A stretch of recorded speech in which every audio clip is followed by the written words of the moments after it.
Equinox Télévision, au-delà de l'image, nous rendons compte.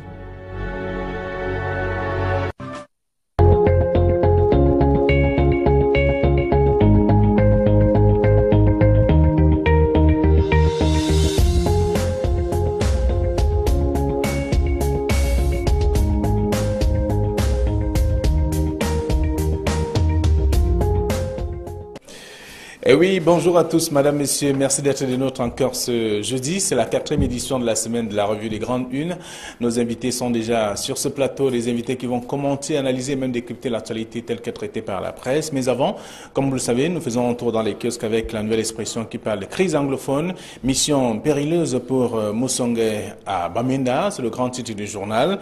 Les séparatistes menacent la tenue ce jeudi et vendredi des audiences publiques que la Commission nationale pour la promotion du bilinguisme et multiculturalisme veut donc organiser pour la région du Nord-Ouest. C'est à lire dans le journal en page 3. Le même journal parle des LECAM et sous ces engage la chasse aux sorcières. Le nouveau directeur général a remanié dans son entourage immédiat, moins de 24 heures après sa nomination, en frappant donc prioritairement et de plein fouet ce que son prédécesseur avait aussi donc nommé dès sa prise de fonction. C'est en page 2. Le journal s'intéresse également à Douala 3e avec le maire qui affronte les commerçants lors de la visite effectuée dans ce grand marché le mardi 29 mai 2018.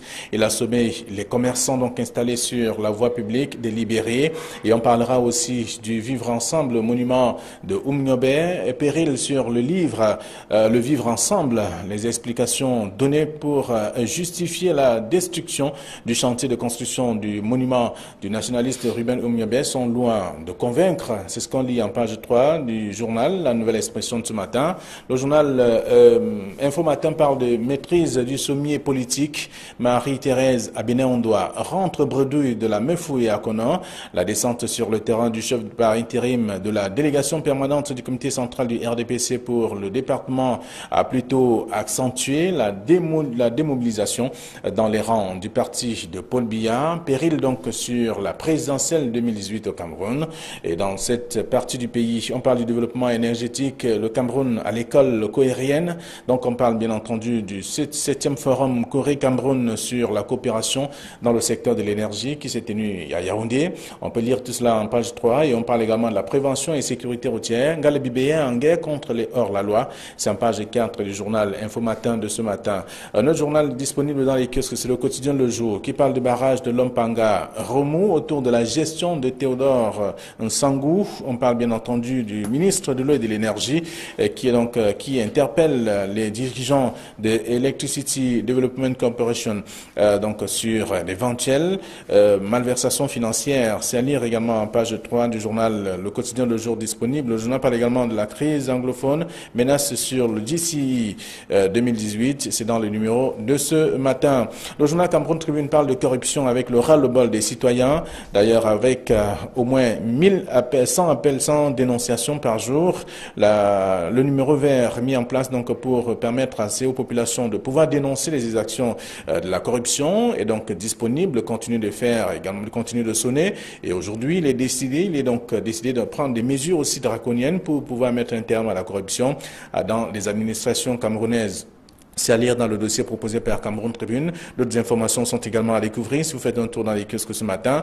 Mutation qui est dans les kiosques parle donc de donne rendez-vous samedi sous le pont des Bebda et avec notamment un sujet, comme vous le savez, donc aujourd'hui l'église catholique y organise d'ailleurs une cérémonie eucharistique, reportage à Bafia où la douleur de la disparition de l'évêque reste vive avec une interview de Monseigneur Samuel Cléda, président de la conférence épiscopale à découvrir dans le dossier proposé par Mutation de la page 4 à la page 5. D'autres informations sont également à lire dans le même journal.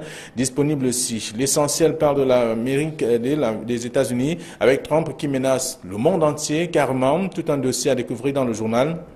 Le journal Essentiel s'intéresse également à l'ECAM avec les défis des nouveaux responsables et on parle aussi de la lettre de faux recrutement au ministère de la décentralisation. C'est ce qui est également contenu dans le journal L'Essentiel de ce jour. Voilà ce que la presse nous propose. Camille, bonjour. Bonjour. Bonjour Flavien Balondongo, bonjour Guy Hervé Fongan et bonjour téléspectateurs d'Equinox Télévision. Merci d'être avec nous ce matin. Guy Hervé, bonjour. Bonjour Flavien, bonjour aux nombreux téléspectateurs qui chaque jour prennent un peu de plaisir à regarder les unes, j'allais dire qualitatives qui paraissent au Cameroun. Je voudrais avoir une pensée ce matin pour les élèves du sud-ouest et du nord-ouest. On avait un peu peur quand on a annoncé la séquence des examens à travers l'étendue du territoire. Donc on est heureux de savoir que les enfants peuvent composer dans le nord-ouest et le sud-ouest et que tout s'est passé plus tôt dans le calme, donc plus de peur que de mal, et une pensée pour ces jeunes-là qui ont été pris en otage par un groupuscule d'individus qui veulent confisquer ce pays et briser notre vivre ensemble. Très bien. Avec vous, nous allons également parcourir quelques sujets contenus dans la presse. Ce matin, il y a la nouvelle expression qui s'intéresse à nouveau à la crise anglophone avec la mission périlleuse pour Moussongué Abamenda. Les séparatistes menacent d'ailleurs de mettre un terme ou d'interdire la rencontre qui commence aujourd'hui et qui va s'achever demain. C'est une rencontre de consultation.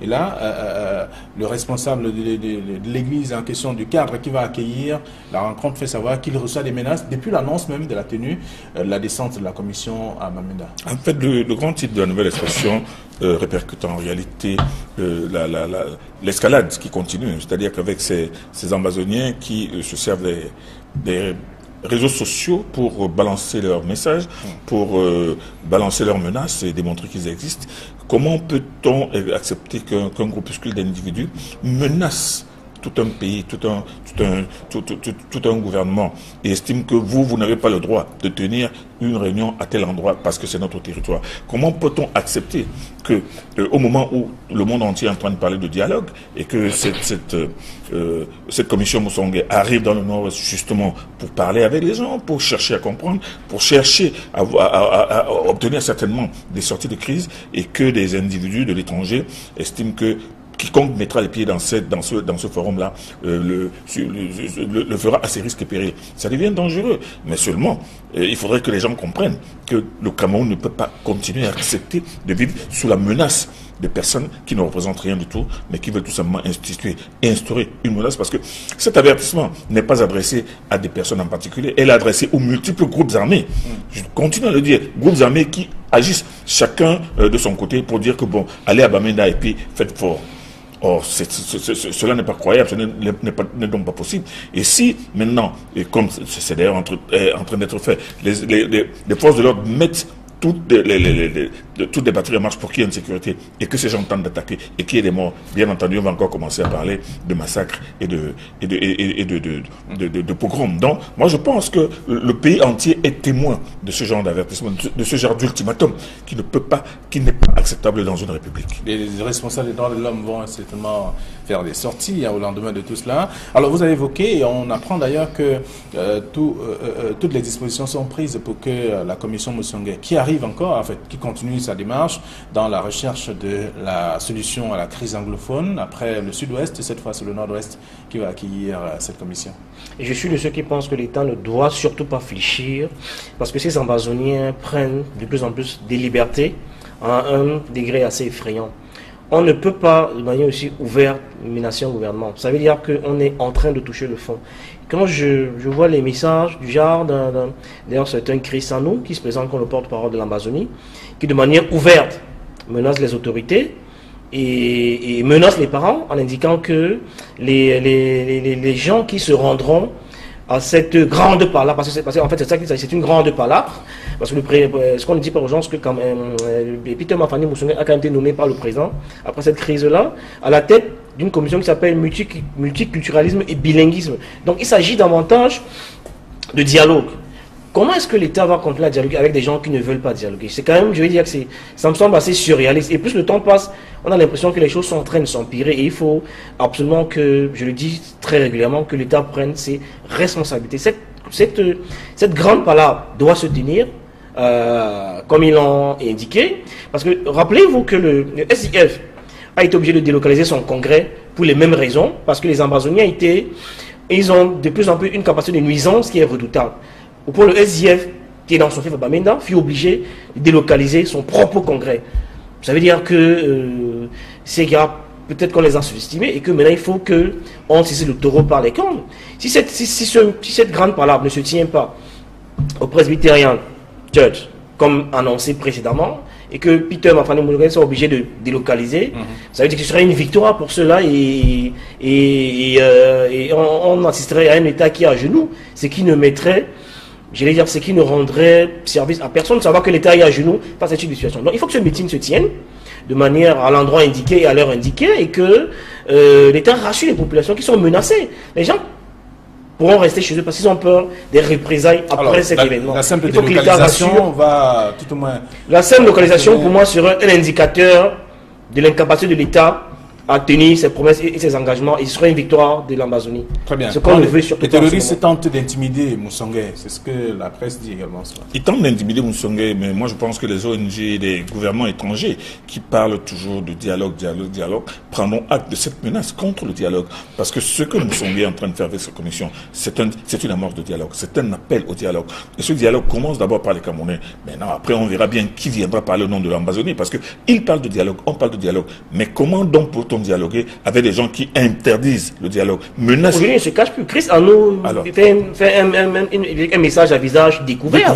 Alors, ça veut dire qu'ils n'ont plus peur de rien. C'est très grave. Le jour où on va l'arrêter à l'étranger, on va voir sa photo, on va le présenter comme un martyr, comme une victime de ce régime, alors que quelqu'un est tapé à l'étranger, il menace tout un État, tout un gouvernement. Non, c'est inadmissible. Donc, il faudrait que les ONG qui parlent toujours des droits de l'homme, les États qui parlent de dialogue, comprennent que voilà donc des gens qui sont tout sourds et qui sont absolument irréductibles à toute amorce de dialogue, parce que tout commence par le dialogue. Moi, je pense que cette commission de Peter Mafane Moussongé, qui est justement axée sur le dialogue, si on l'empêche de se tenir, ça veut dire que on a face à soi des gens qui sont complètement autistes. Alors, c'est dans la nouvelle expression de ce matin, parlant des séparatistes qui menacent la tenue de ce jeudi et demain vendredi des audiences publiques que la Commission nationale pour la promotion du bilinguisme et multiculturalisme veut organiser dans la région du Nord-Ouest. C'est en page 3 et donc à lire.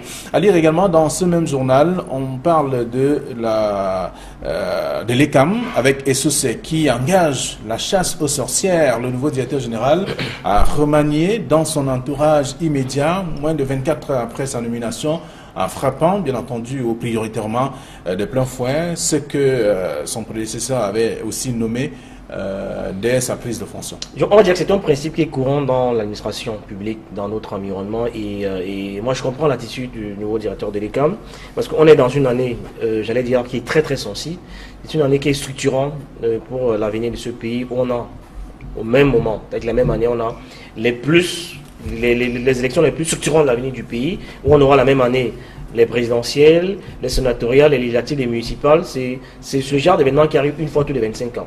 Donc ça me semble assez sensible pour que le nouveau directeur de l'ECAM n'assure pas ses arrières et qu'il prenne toutes les garanties nécessaires. Donc je ne suis pas surpris que, une fois nommé, qu'il décide de mener cette mission exaltante avec les gens qui maîtrisent, à qui il peut faire confiance. Et donc il a fait le ménage autour de lui, il a pris le parti de travailler avec ces gens, les gens qu'il connaît, et refusé de faire confiance à une équipe qu'il trouve sur place. C'est tout à fait, je veux dire que c'est tout à fait compréhensible. On l'a vu dans la plupart des administrations. Je me souviens, encore tout récemment, quand le nouveau recteur de l'université est arrivé ici, il a été obligé de faire le ménage et ramener et nommer autour de lui les gens sur qui il a une certaine assise et qui peut contrôler. C'est tout à fait compréhensible.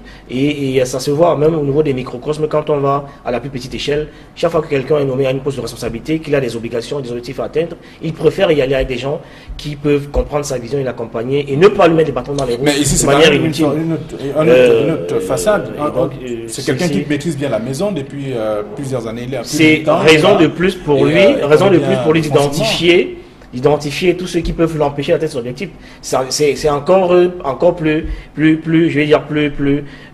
révélateur. Quelqu'un de l'intérieur connaît mieux les réalités de l'intérieur. Donc il sait rapidement qu'il faut mettre de côté et construire sa propre équipe à lui qui va l'amener à relever ce challenge-là qui l'attend. Oui, Camille, est-ce que ce changement brusque aussi n'a pas un impact sur le fonctionnement, puisque nous sommes quand même en année électorale et nous sommes dans une phase aussi importante pour l'ECAM, c'est-à-dire le processus d'inscription qui peine un peu à atteindre les objectifs? Flavien Valonongo, vous l'avez dit, c'est un ancien de la maison. Monsieur Eric Essous est directeur adjoint d'élection Cameroun depuis 10 ans. Ça veut dire qu'il connaît la maison, il connaît tout le fonctionnement, il connaît les hommes, il connaît tout ce qui marche et chemine avec eux depuis 10 ans. On ne peut pas lui faire le reproche de réaménager l'environnement parce qu'il sait de quoi chacun est capable. Et il sait comment chacun est responsable de ceci ou de cela dans cette maison. Donc moi je pense qu'il n'y a pas de commentaire à faire. Monsieur Eric Essous, qui connaît parfaitement cette maison, a décidé de pouvoir travailler les mains libres et avec maintenant à partir de nouveaux modules. Donc on ne peut pas lui dire qu'on ne peut pas se poser des questions, commencer à spéculer sur les raisons pour lesquelles il a réaménagé, il a procédé à de nouvelles nominations. Non, je pense qu'il a pris ses responsabilités. D'ailleurs, on l'a vu, à peine 1 heure après avoir été nommé, il avait déjà réuni, pendant que généralement les héros responsables, 1 heure après, ils sont en train de ripailler et de boire, et avec des gens qui sont en train de se trémousser dans leur domicile. Lui, M. Eric Essous a tenu une séance de crise, une séance de travail avec ses collaborateurs. Il a beaucoup de défis, et parmi lesquels celui d'amener les Camerounais à s'inscrire aussi massivement sur les élections. Il continue, il est dans cette mouvance depuis 10 ans, il est dans cette logique depuis 10 ans. Et moi, je peux vous dire que l'inscription sur les listes électorales continue tous les jours. Bon, regardez, par exemple, moi je me souviens, le 19 mai dernier. Même si on a observé quand même sur le terrain qu'il y avait un problème de kit aussi. Hein. Oui, au-delà du problème de kit, il faut quand même remarquer que, au-delà du problème de kit et de augmenter le taux d'inscription sur les listes électorales, il y a que son prédécesseur a quand même laissé une ardoise assez importante. Donc les personnels de l'ECAMC règlement plein de salaires impayés. C'est une ardoise, même de loyers impayés. C'est une grosse ardoise qu'il est obligé de régler. Donc qui mieux que quelqu'un qui a fait 10 ans dans la maison, maîtriser les rouages et sortir le personnel de l'ECAM de cette torpeur-là. Donc je crois que c'est un choix qui me semble judicieux et il espère qu'avec cette nouvelle équipe-là, il va pouvoir au moins, parce que c'était les hommes qui travaillent ici, ils ne règlent pas cette ardoise-là.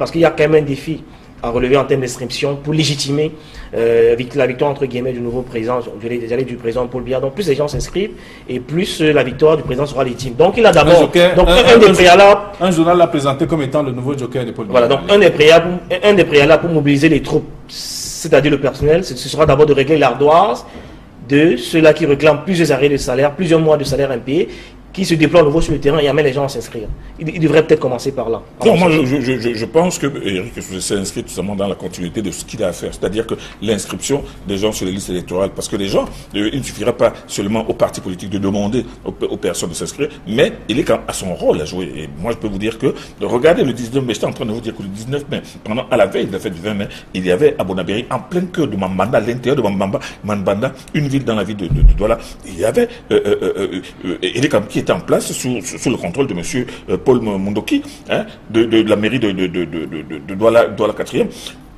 Dimanche dernier encore, au domicile même de Tanko Hassan, les gens étaient assis et les gens étaient appelés à venir s'inscrire. C'est une mission qui continue. Donc ce n'est pas une question de RDPC, c'est une question d'Elikam. Et moi je pense qu'Elikam maintenant est en train de continuer le boulot et de chercher à parachever un boulot qui est mal fait en fait depuis 10 ans. Ces équipes moi j'ai vu les bureaux d'Elikam dans les deuils, dans les funérailles. Absolument. Encore il y a quelques jours. C'est dire combien j'étais agréablement surpris de voir que jusque dans les funérailles, dans les deuils, vous avez des gens qui font le tour et qui demandent oui, c'est vrai, je l'ai vu à l'Ouest à 3 reprises. Ça veut dire qu'ils ont pris toute la mesure de la tâche qui leur a été confiée et ils espèrent qu'ils pourront légitimer la réélection du président Paul Biya. Très bien. Alors, donc on va lire ça dans le journal Essentiel, parlant ELECAM et les défis des nouveaux responsables, c'est à lire en page 3 de ce journal Essentiel, et également dans la Nouvelle Expression aussi, on parle donc de tout cela. Et sous ces engage la chasse aux sorcières, c'est dans la Nouvelle Expression. Le même journal parle du monument Oumniobé, péril sur le vivre ensemble. C'est quand même aussi un sujet qui fait jaser depuis le début de la semaine. Les explications données pour justifier notamment la destruction du chantier de construction n'arrive pas à convaincre les plus sceptiques. Je vais dire qu'humainement, il n'y a aucune excuse qu'on peut trouver aux membres du canton Bel d'avoir causé cet acte. Vraiment, aucune excuse rationnelle ne puisse exister, parce que là, ils ont ébranlé de manière assez violente et brutale notre vivre ensemble. Oumniobé, je vais dire que c'est un patrimoine historique, c'est un héros national qui est même transfrontalier, et donc on ne peut pas comprendre que un canton, encore que les autres chefs de la se sont désolidarisés de cet acte-là, qu'ils ont condamné de manière violente et ferme, et il est tout à fait inadmissible qu'on réduise les doigts là à un canton et que aujourd'hui les gens de la côte reçoivent les flèches de toutes parts et ils sont vilipendés à ce point. Je pense qu'ils ont compris leur forfaiture, les gens du canton belge, les chefs. Ils sont revenus d'ailleurs en essayant d'expliquer un peu leur attitude, mais je pense que il ne faudrait pas qu'on généralise et qu'on fustige l'ensemble des savoirs sur l'acte qui s'est posé il y a quelques jours. Je ne dirais pas, je ne vais pas dire ici que l'endroit où Douala Mangambel a été assassiné aujourd'hui est devenu un bar, une boîte de nuit, qui est un des endroits les plus prisés par les prostituées de la ville, etc. Je ne vais pas dire ça. On ne va pas dire que aujourd'hui le palais ou encore la pagode sont des endroits où on vit de manière quotidienne et désolé à la forme la plus achevée de la dépravation des mœurs. Rien n'a été fait dans ce sens-là et ils devraient se ressaisir, rectifier le tir, parce qu'on peut leur rappeler un certain nombre de bourreaux qu'ils ont eu à commettre. Je ne parlerai pas d'une Gondo qui dans l'espace consacré, qui était les berges d'ouvriers, aujourd'hui a été bradé, a été vendu à quelqu'un parce qu'il a de l'argent, on a bradé la tradition. Non, on va pas rentrer dans ce jeu-là et on va simplement appeler à ce qui est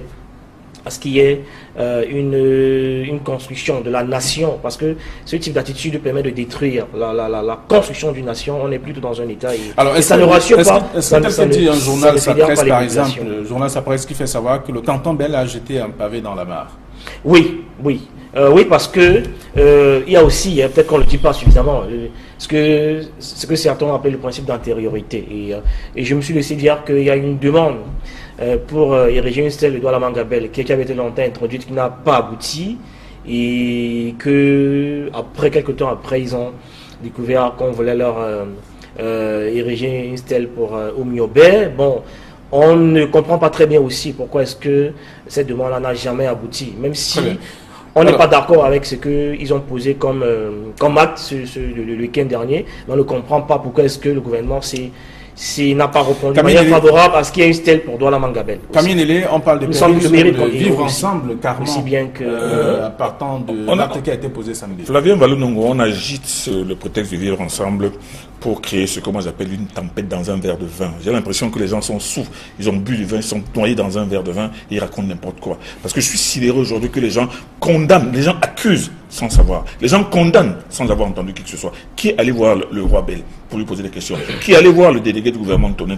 Les gens condamnent. Ils condamnent. Alors tout ce qui est dit dans la presse est inventé. Laissez-moi parler, Flavien Valou-Nongo.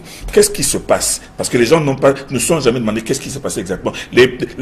La communauté Bel n'a pas détruit le monument. Elle a cassé le petit mur de Kuala Kuala qui était autour pour marquer son mécontentement. Est-ce que vous savez que jusqu'au 5 mai dernier, le chef Bel avait adressé une lettre à M. Toné pour lui dire que nous entendons que vous êtes en train de construire un monument à tel endroit. Le minimum est que vous devez nous voir, nous devons nous voir pour nous concerter, et même c'est dans l'esprit de la loi de 71 faite par IJOP qui demande aux délégués du gouvernement d'entendre les communautés, de se mettre d'accord. Mais pourquoi est-ce qu'il fallait que les communautés voient M. Toné rencontre les communautés? J'ai l'impression que M.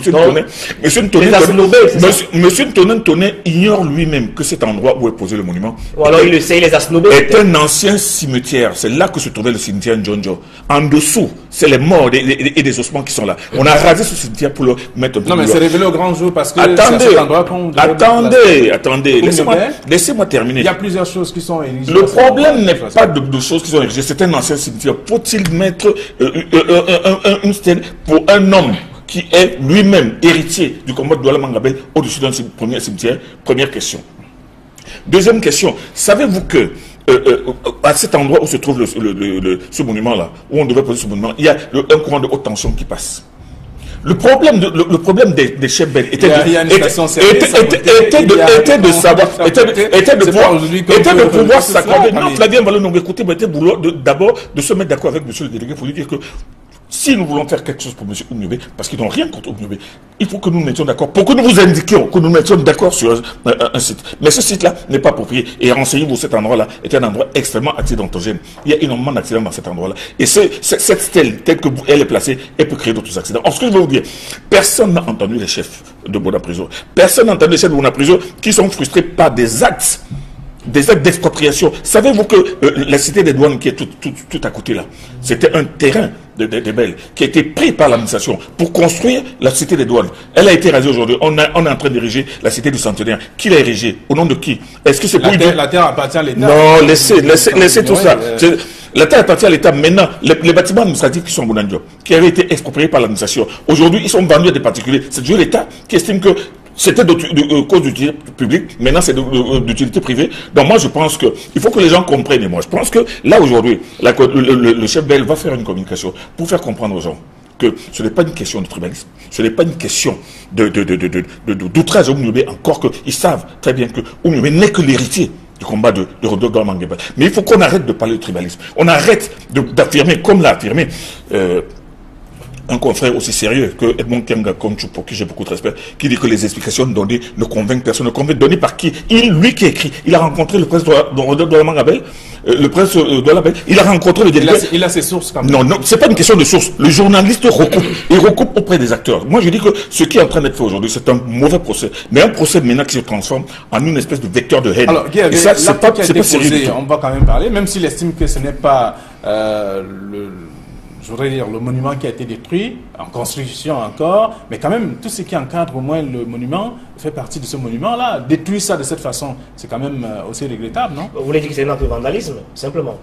Non, mais il faut... Non, je ne voulais pas faire dans du révisionnisme, mais je voudrais quand même dire que, doyen, que cet acte nous a quand même permis de rentrer dans notre propre histoire et de mieux la comprendre. Parce que dire ici de manière ouverte et présenter Oumniobé comme héritier de Douala Mangabel, je veux dire que c'est assez discutable. Parce que depuis ce qu'on dit depuis quelques temps aujourd'hui, ce qui a été mis dans l'espace public en termes de littérature grise, aujourd'hui présenter Oumniobé comme héritier de Douala Mangabel, c'est très très discutable quand on sait exactement le rôle que les uns et les autres ont joué dans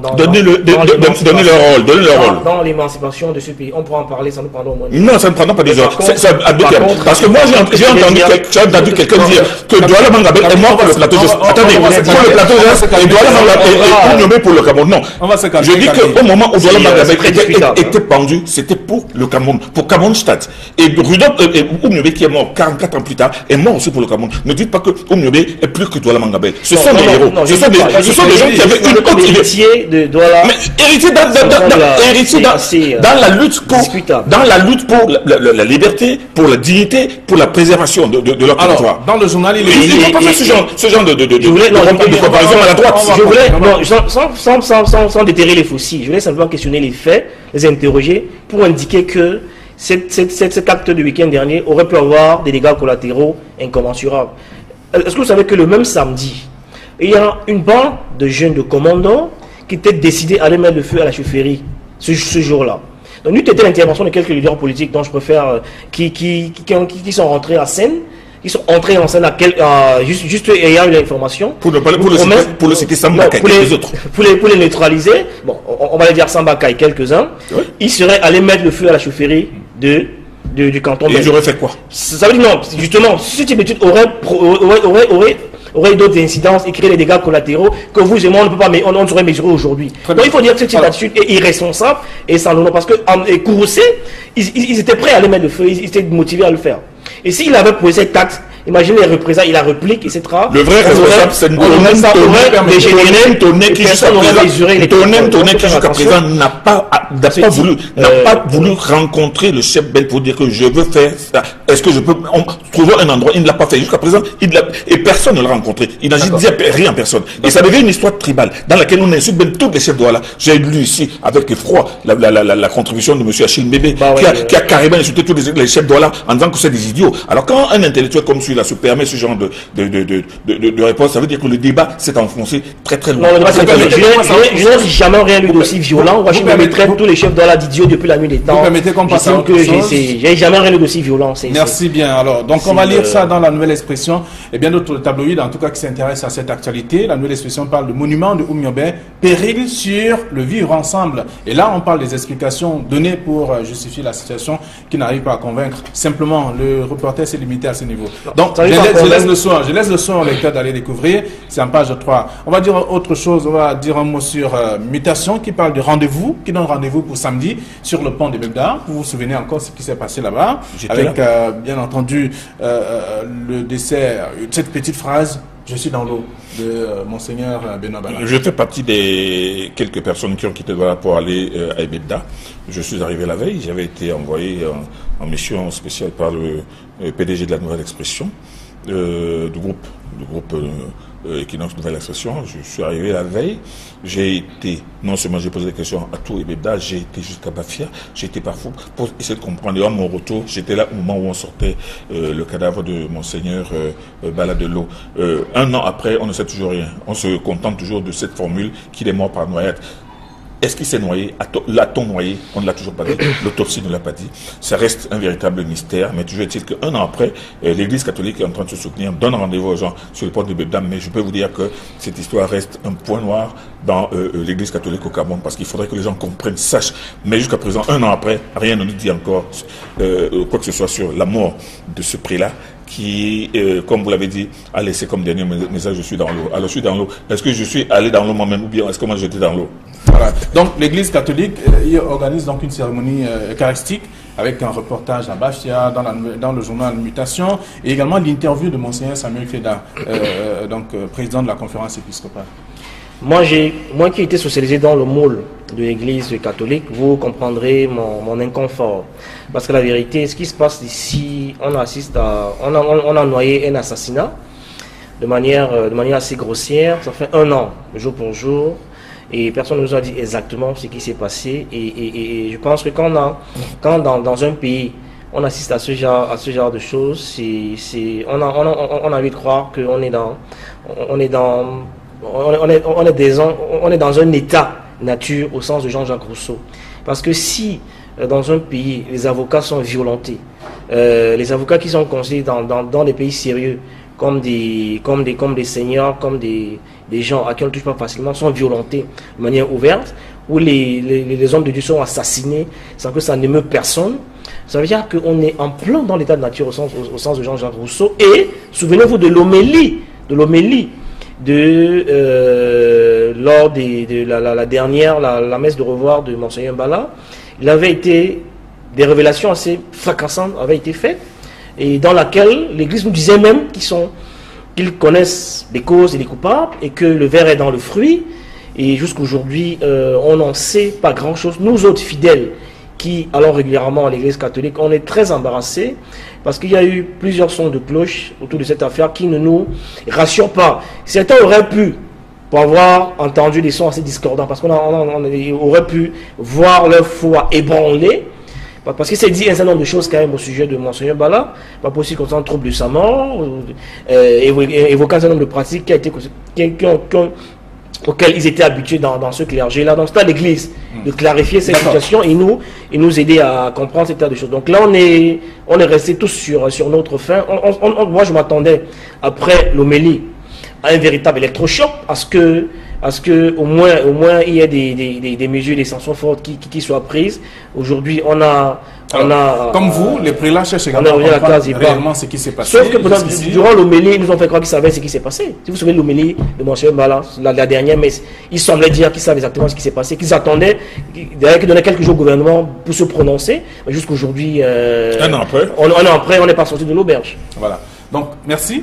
Nous sortons de l'émission. En fait, nous sommes arrivés à son thème, mais simplement ce qu'on retient, c'est que c'est un rendez-vous qui a été donné par Mutation sur cette question avec l'interview de Monseigneur Samuel Feda sur le processus même qui est mis en place pour voir et comprendre exactement, puisque même s'ils savent ce qui a été fait, ce qui est fait, et ils veulent également que ce soit de la bouche des autorités et du gouvernement camerounais. Mais ça aurait été bien qu'ils nous disent eux-mêmes ce qu'ils savent.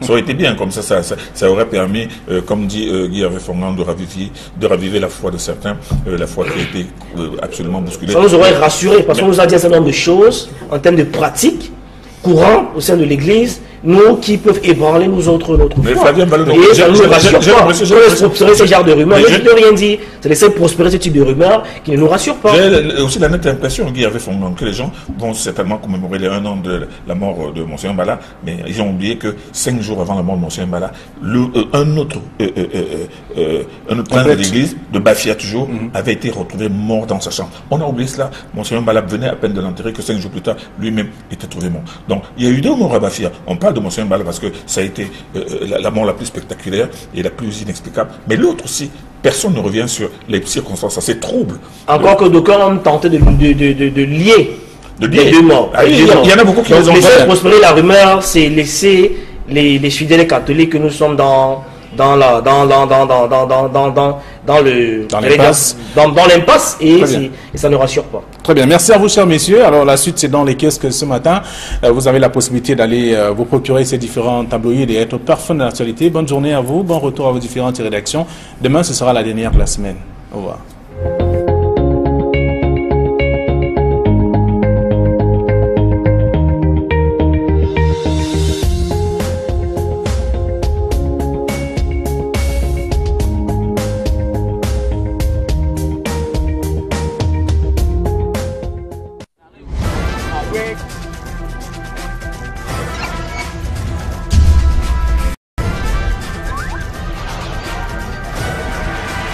Equinox Télévision, au-delà de l'image, nous rendons compte.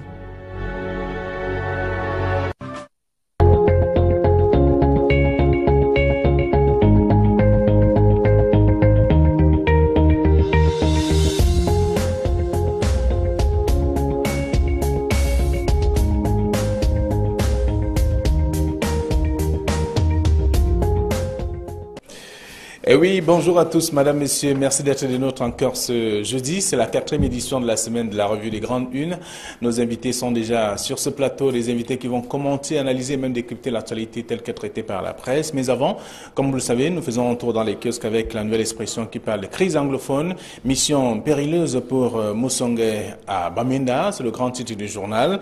Les séparatistes menacent la tenue ce jeudi et vendredi des audiences publiques que la Commission nationale pour la promotion du bilinguisme et multiculturalisme veut donc organiser pour la région du Nord-Ouest. C'est à lire dans le journal en page 3. Le même journal parle des LECAM et Soucé engage la chasse aux sorcières. Le nouveau directeur général a remanié dans son entourage immédiat, moins de 24 heures après sa nomination, en frappant donc prioritairement et de plein fouet ce que son prédécesseur avait aussi donc nommé dès sa prise de fonction. C'est en page 2. Le journal s'intéresse également à Douala 3e avec le maire qui affronte les commerçants lors de la visite effectuée dans ce grand marché le mardi 29 mai 2018. Il a sommé les commerçants donc installés sur la voie publique de libérer. Et on parlera aussi du vivre ensemble, monument de Oumniobe et péril sur le livre, le vivre ensemble. Les explications données pour justifier la destruction du chantier de construction du monument du nationaliste Ruben Oumniobe sont loin de convaincre. C'est ce qu'on lit en page 3 du journal, la nouvelle expression de ce matin. Le journal Info Matin parle de maîtrise du sommier politique. Marie-Thérèse Abiné-Ondoa rentre bredouille de la Meufouille à Conan.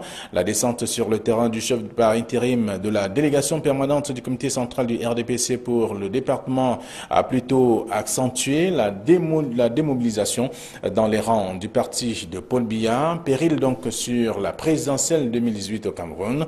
Et dans cette partie du pays, on parle du développement énergétique, le Cameroun à l'école cohérienne.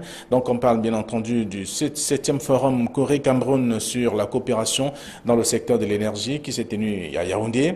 On peut lire tout cela en page 3 et on parle également de la prévention et sécurité routière. Galabibéen en guerre contre les hors-la-loi. C'est en page 4 du journal Info Matin de ce matin. Un autre journal disponible dans les kiosques, c'est le quotidien Le Jour qui parle du barrage de Lompanga. Remous autour de la gestion de Théodore Nsangou. On parle bien entendu du ministre de l'eau et de l'énergie qui interpelle les dirigeants de Electricity Development Corporation sur l'éventuelle malversation financière. C'est à lire également en page 3 du journal Le Quotidien Le Jour disponible. Le journal parle également de la crise anglophone, menace sur le GCI 2018. C'est dans le numéro de ce matin.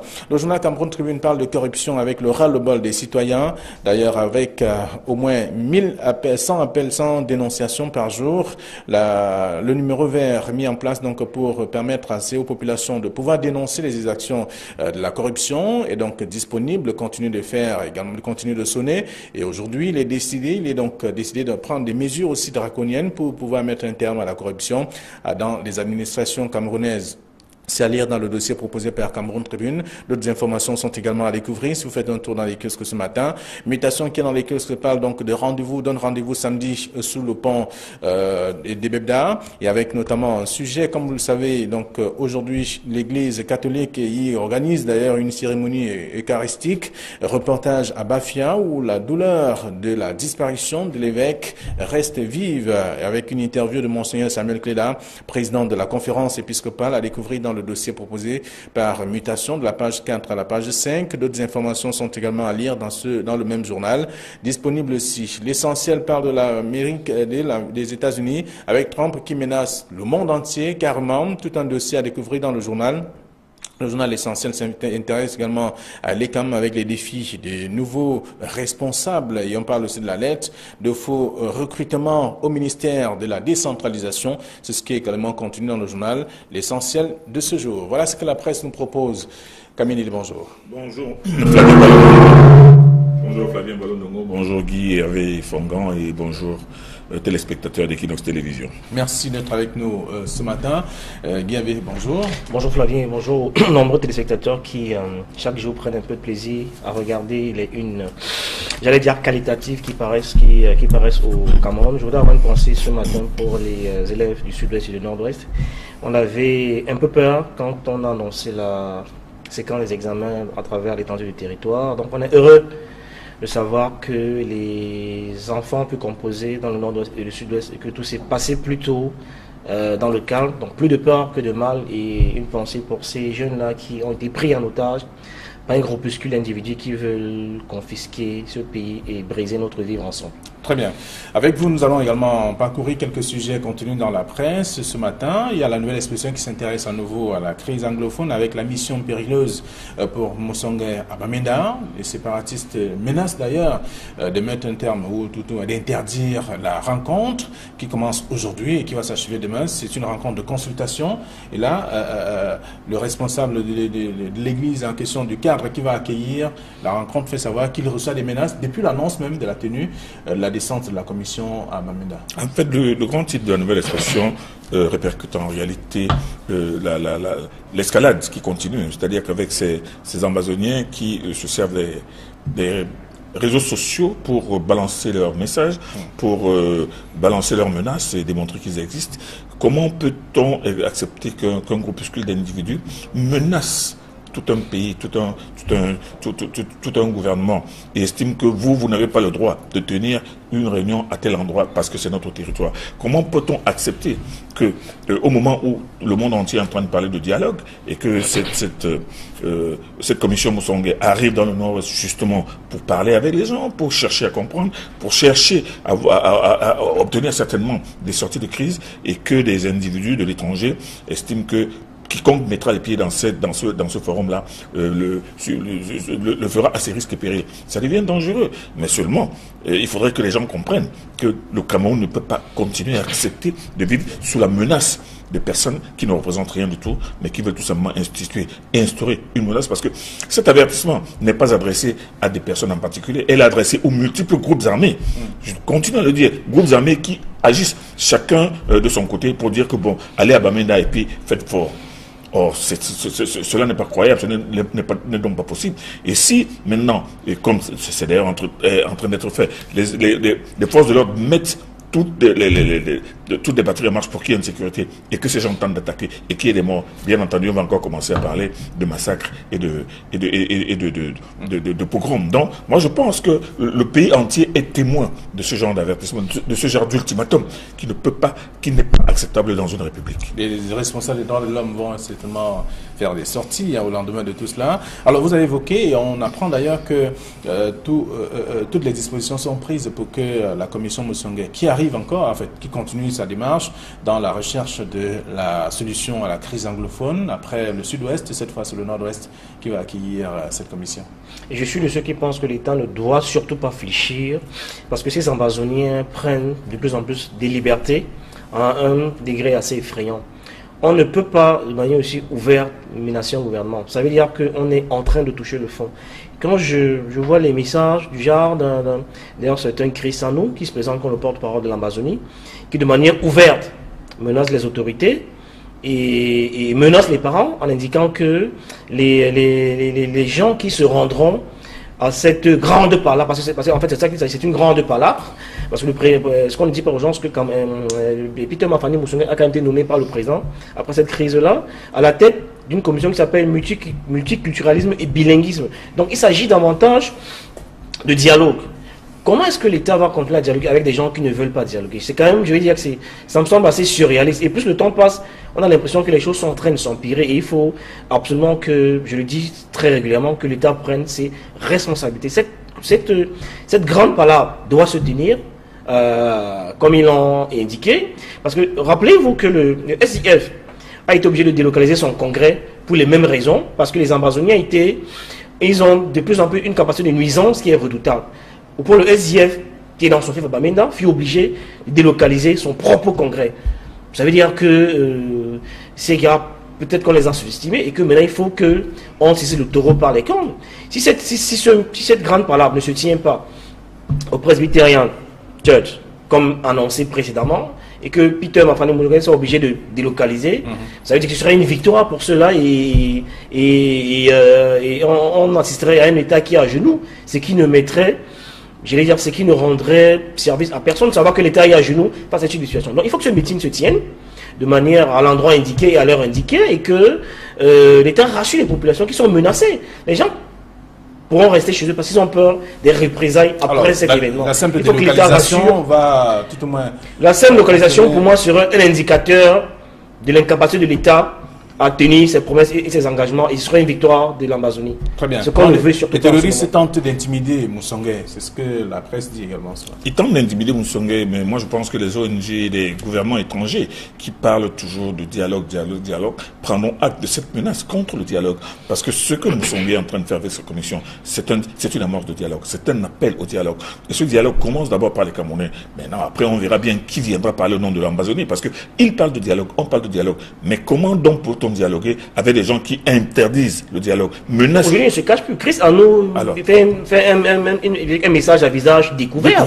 Alors, ça veut dire qu'ils n'ont plus peur de rien. C'est très grave. Le jour où on va l'arrêter à l'étranger, on va voir sa photo, on va le présenter comme un martyr, comme une victime de ce régime, alors que quelqu'un est tapé à l'étranger, il menace tout un État, tout un gouvernement. Non, c'est inadmissible. Donc, il faudrait que les ONG qui parlent toujours des droits de l'homme, les États qui parlent de dialogue, comprennent que voilà donc des gens qui sont tout sourds et qui sont absolument irréductibles à toute amorce de dialogue, parce que tout commence par le dialogue. Moi, je pense que cette commission de Peter Mafani Moussongué, qui est justement axée sur le dialogue, si on l'empêche de se tenir, ça veut dire que on a face à soi des gens qui sont complètement autistes. Alors, c'est dans la nouvelle expression de ce matin, parlant des séparatistes qui menacent la tenue de ce jeudi et demain vendredi des audiences publiques que la Commission nationale pour la promotion du bilinguisme et multiculturalisme veut organiser dans la région du Nord-Ouest. C'est en page 3 et donc à lire. À lire également dans ce même journal, on parle de l'ECAM avec Essoussé qui engage la chasse aux sorcières. Le nouveau directeur général a remanié dans son entourage immédiat, moins de 24 heures après sa nomination, en frappant, bien entendu, ou prioritairement de plein fouet, ce que son prédécesseur avait aussi nommé dès sa prise de fonction. On va dire que c'est un principe qui est courant dans l'administration publique, dans notre environnement, et moi je comprends l'attitude du nouveau directeur de l'ECAM, parce qu'on est dans une année, j'allais dire, qui est très très sensible. C'est une année qui est structurante pour l'avenir de ce pays, où on a au même moment, avec la même année, on a les élections les plus structurantes de l'avenir du pays, où on aura la même année les présidentielles, les sénatoriales, les législatives, les municipales. C'est ce genre d'événement qui arrive une fois tous les 25 ans. Donc ça me semble assez sensible pour que le nouveau directeur de l'ECAN n'assure pas ses arrières et qu'il prenne toutes les garanties nécessaires. Donc je ne suis pas surpris que, une fois nommé, qu'il décide de mener cette mission exaltante avec les gens qui maîtrisent, à qui il peut faire confiance. Et donc il a fait le ménage autour de lui, il a pris le parti de travailler avec ces gens, les gens qu'il connaît, et refusé de faire confiance à une équipe qu'il trouve sur place. C'est tout à fait, je veux dire que c'est tout à fait compréhensible. On l'a vu dans la plupart des administrations. Je me souviens, encore tout récemment, quand le nouveau recteur de l'université est arrivé ici, il a été obligé de faire le ménage et ramener et nommer autour de lui les gens sur qui il a une certaine assise et qui peut contrôler. C'est tout à fait compréhensible. Et ça se voit même au niveau des microcosmes quand on va à la plus petite échelle. Chaque fois que quelqu'un est nommé à une poste de responsabilité, qu'il a des obligations, des objectifs à atteindre, il préfère y aller avec des gens qui peuvent comprendre sa vision et l'accompagner et ne pas lui mettre des bâtons dans les roues. Mais ici, c'est de manière inutile. Une autre façade. C'est quelqu'un qui maîtrise bien la maison depuis plusieurs années. C'est raison de plus pour lui, d'identifier tous ceux qui peuvent l'empêcher d'atteindre son objectif.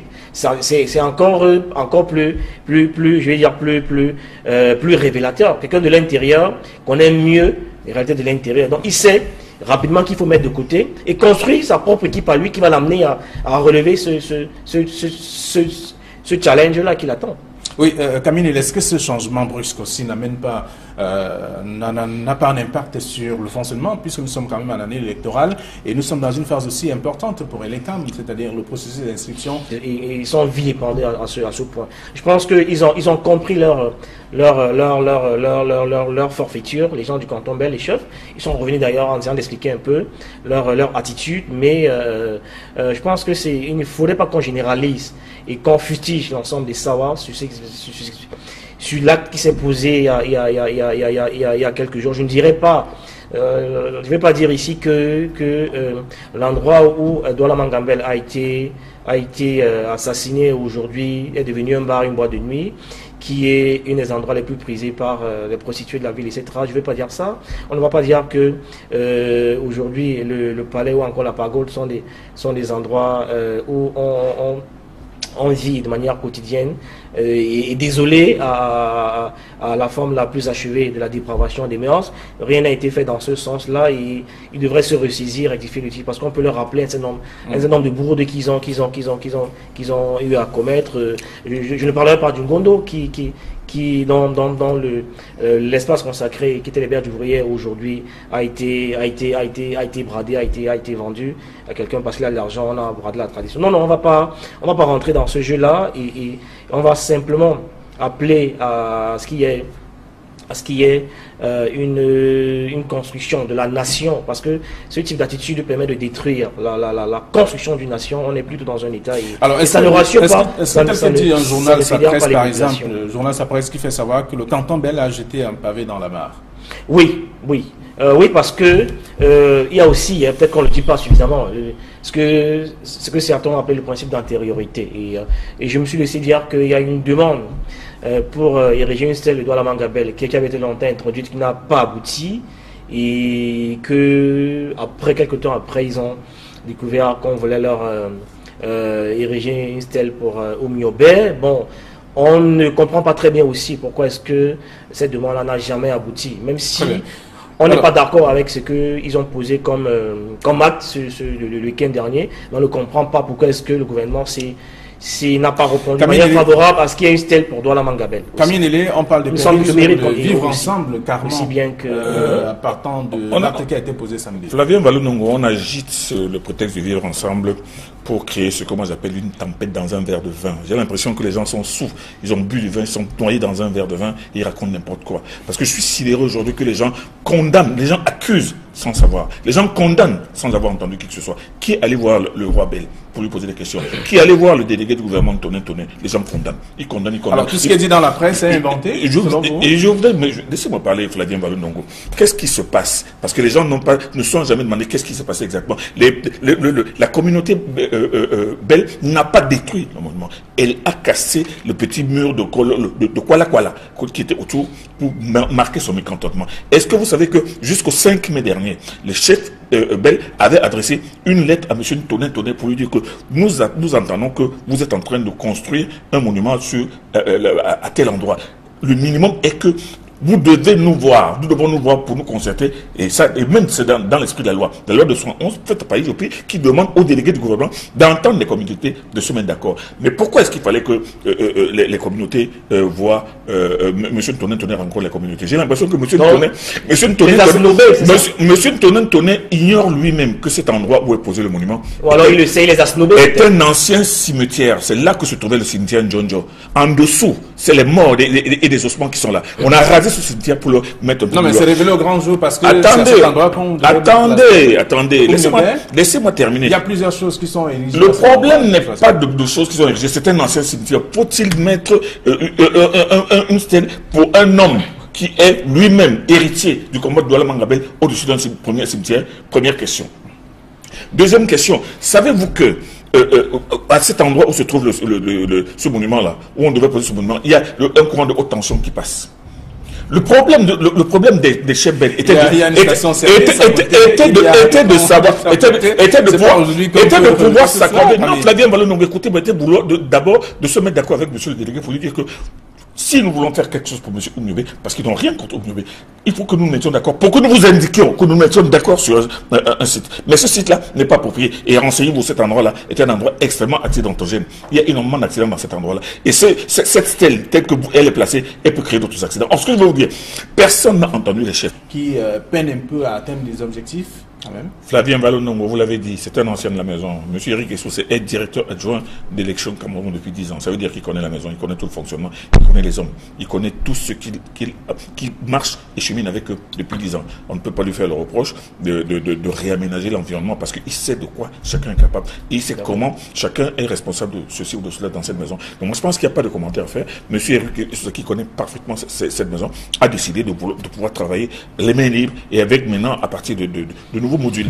Donc on ne peut pas lui dire qu'on ne peut pas se poser des questions, commencer à spéculer sur les raisons pour lesquelles il a réaménagé, il a procédé à de nouvelles nominations. Non, je pense qu'il a pris ses responsabilités. D'ailleurs, on l'a vu, à peine une heure après avoir été nommé, il avait déjà réuni, pendant que généralement les héros responsables, une heure après, ils sont en train de ripailler et de boire, et avec des gens qui sont en train de se trémousser dans leur domicile. Lui, M. Eric Essoussé a tenu une séance de crise, une séance de travail avec ses collaborateurs. Il a beaucoup de défis, et parmi lesquels celui d'amener les Camerounais à s'inscrire aussi massivement sur les élections. Il continue, il est dans cette mouvance depuis 10 ans, il est dans cette logique depuis 10 ans. Et moi je peux vous dire que l'inscription sur les listes électorales continue tous les jours. Bon, regardez par exemple, moi je me souviens le 19 mai dernier. Même si on a observé quand même sur le terrain qu'il y avait un problème de kit aussi. Hein. Oui, au-delà du problème de kit, il faut quand même remarquer que au-delà du problème de kit et de augmenter le taux d'inscription sur les listes électorales, il y a que son prédécesseur a quand même laissé une ardoise assez importante. Donc les personnels délais comme c'est règlement plein de salaires impayés. C'est une ardoise, même de loyers impayés. C'est une grosse ardoise qu'il est obligé de régler. Donc qui mieux que quelqu'un qui a fait 10 ans dans la maison, maîtriser les rouages et sortir le personnel délai quand même de cette torpeur-là. Donc je crois que c'est un choix qui me semble judicieux et il espère qu'avec cette nouvelle équipe-là, il va pouvoir au moins, parce que c'était les hommes qui travaillent ici, ils ne règlent pas cette ardoise-là. Parce qu'il y a quand même un défi à relever en termes d'inscription pour légitimer la victoire entre guillemets du nouveau président, du président Paul Biya. Donc plus les gens s'inscrivent et plus la victoire du président sera légitime. Donc il a d'abord un des préalables. Un journal l'a présenté comme étant le nouveau joker de Paul Biya. Voilà, donc un des préalables pour mobiliser les troupes, c'est-à-dire le personnel, ce sera d'abord de régler l'ardoise de ceux-là qui réclament plusieurs arrêts de salaire, plusieurs mois de salaire impayés, qui se déploie à nouveau sur le terrain et amène les gens à s'inscrire.